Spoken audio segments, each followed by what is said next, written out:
আমরা গরু জবাই করি না, আমরা পশু জবাই করি না, বরঞ্চ আমরা আমাদের হৃদয়ের টান আমাদের আল্লাহর দিকে ছেড়ে, আমাদের ঈমান আল্লাহর দিকে ছেড়ে দিয়ে, আমাদের তাকওয়া আল্লাহর দিকে ছেড়ে দিয়ে আমরা ইব্রাহিম আলাইহিস সালামের মতো হতে চাই।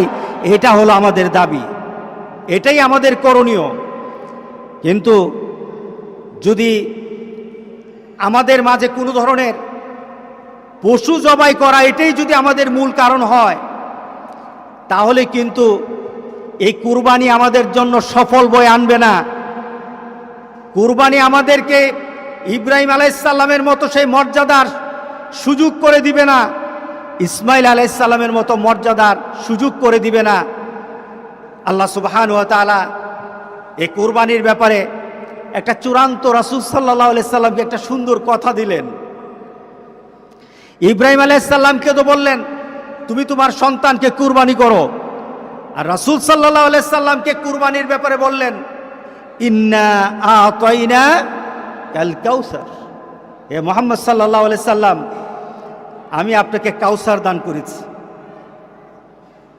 কাউসার কি? এমন এক নদী, যে নদীর মালিক হবেন মুহাম্মদ সাল্লাল্লাহু আলাইহি সাল্লাম।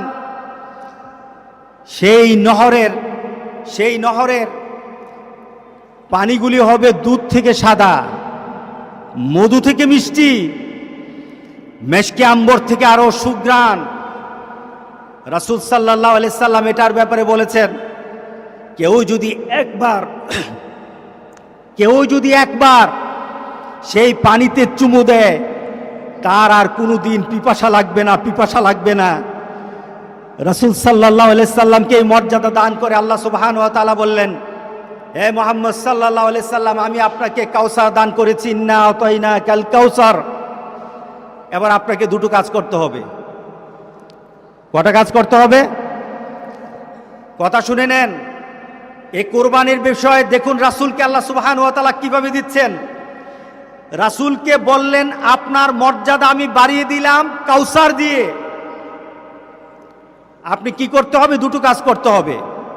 ফসল্লি লিরাব্বিকা ওয়ানহার, বলেন ফসল্লি লিরাব্বিকা ওয়ানহার।